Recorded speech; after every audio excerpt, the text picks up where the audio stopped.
Hey everyone, Michelle Alexandria here. This is a prime example of why you never go with the pool view in hotels. There's a party going on and I can hear it all. And it's the party I'm supposed to be at. It's the CinemaCon pool party. 16 floors down and I can hear it. I hope it's not coming up on this video. Anyway, hey, my name is Michelle Alexandria and it is time for me to talk a little bit about the Sony presentation. And I don't even know what I could say. There are so many different rules for CinemaCon, especially for journalists, or what we're allowed to say, what we're allowed to post. So I have to be very vague and very short and curt with some of the things I want to talk about. I really want to talk about some things in full, but I can't. So anyway, Sony presentation. Sony kicked off CinemaCon day one with their 3-hour presentation. I have been saying for a long time that Sony's going to do a screening and they probably won't show much tonight because they don't have much to show.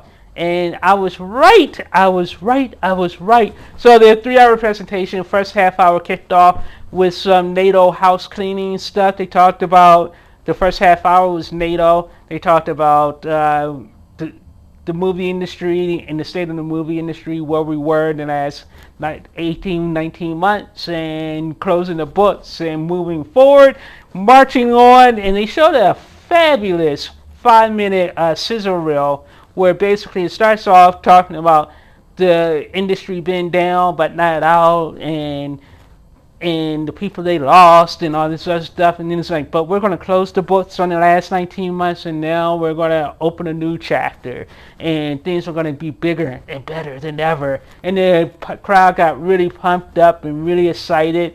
And then Sony came out, and Sony ticked me off so much during the first 20 minutes of their presentation, because they had 5 different CEOs come out. Now, like, how many different CEOs can one company have? Really, how many different CEOs can one company have?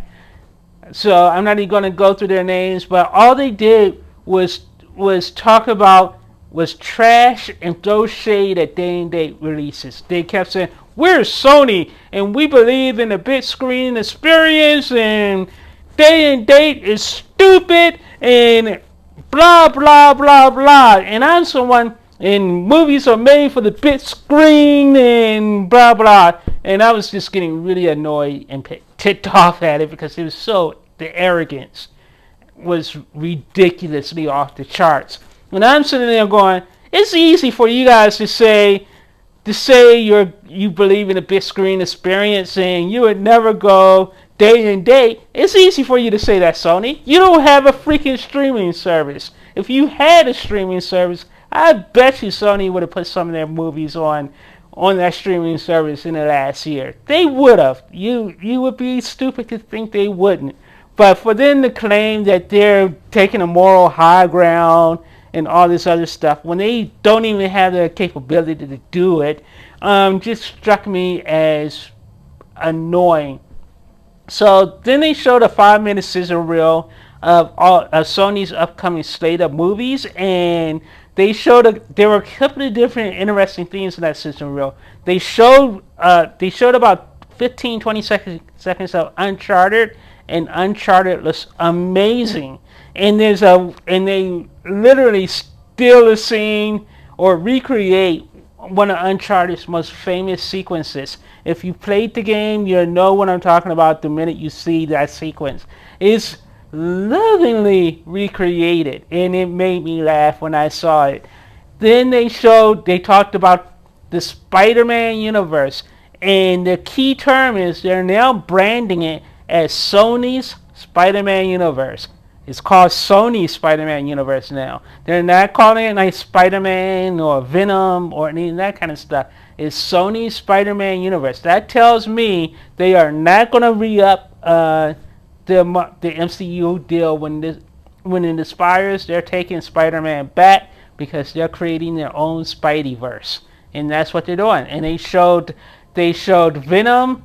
They showed a couple of seconds of Venom, a couple of seconds of Morbius, And then they basically showed a couple of seconds of Into the Spider-Verse 2, which is coming out in 2022.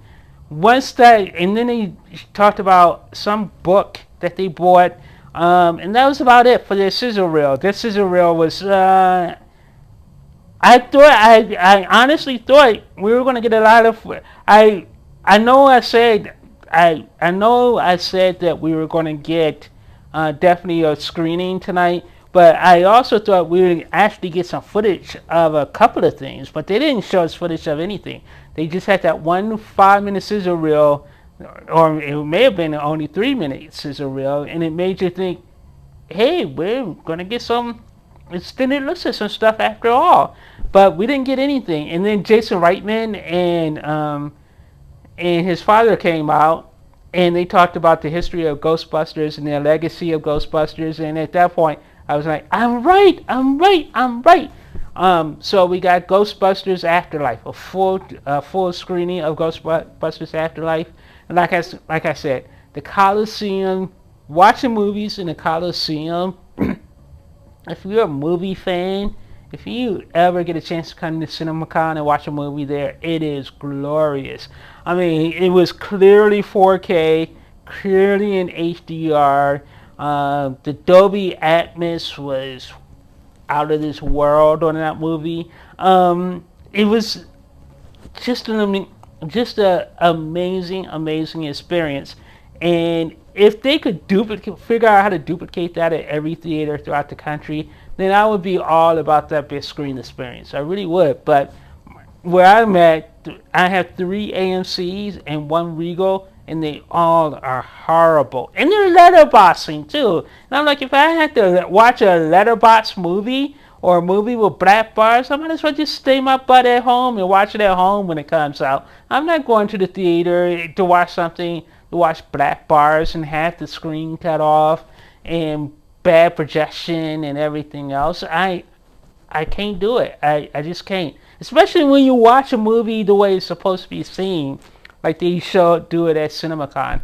As far as Ghostbusters Afterlife, I'm not really allowed to talk about it, but I will say it blew me away. I absolutely adored that movie. It's my favorite movie in the last probably 2 or 3 years. It's stunningly good.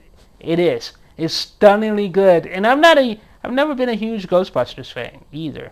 But this is how you reboot. This is how you it's not even a reboot, but this is how you do a sequel this is how you revive a beloved franchise, pay your respects to it, and then close it out, basically, while leaving it open where you could bring it back if you want with the new characters, if you really wanted to. But there's really no need, because this was a perfect tie-up to the entire Ghostbusters saga. They don't even need another movie after this, because they tied everything up so neatly, so perfectly, so flawlessly with Ghostbusters Afterlife. Like, I know there'll probably be a sequel to this, but this is how you do it, people. It was absolutely stunning and amazing.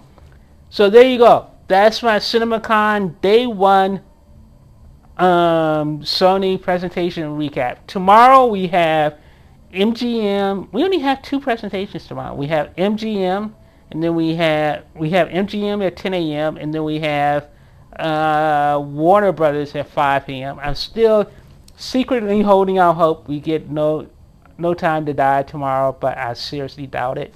But anyway, but what else does MGM have? They don't really have anything else they could talk about. So maybe we will get No Time to Die. So talk to you guys tomorrow. Bye.